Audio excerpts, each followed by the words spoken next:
السلام عليكم ورحمة الله وبركاته متابعيني الكرام، وأعود إليكم بهذا الفيديو على اللي حابة أوصل فيه رسالة مهمة جدا، وعلى البعض أنه يستفيد منها، وخصوصا في ظل الأزمة والوضع المتفاقم و يعني في اليمن والمهاجرين والمتشردين. يعني أصبح اليمني مشرد في أصقاع الأرض في كل دولة في كل مكان في كل كذا.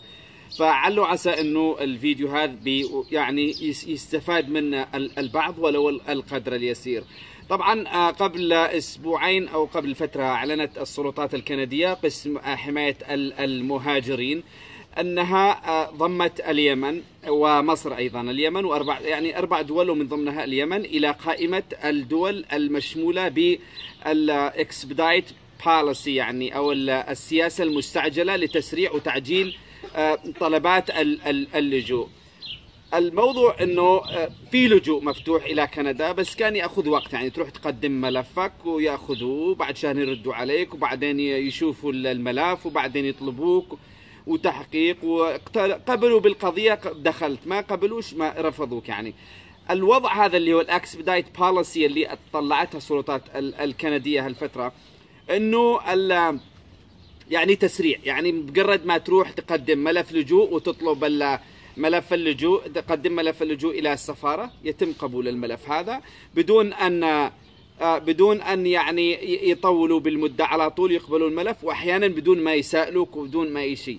طبعا هذا لا يعني ضمان أنه الكل أي واحد يروح يقدم يقبلوه، لا طبعا هو لازم يكون في معك حجة مقنعة.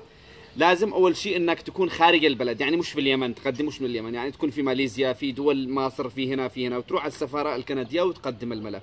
ايضا السبب يكون مقنع، مش انه انا بس حابب ادخل كندا لاجئ. ليش لاجئ؟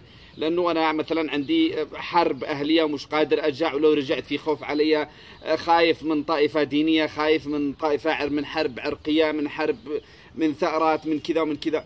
هم يقبلوا الملف، عندما يقبلوا الملف بيردوا عليك بسرعة، وبيتم تسريع الملف وتعجيله.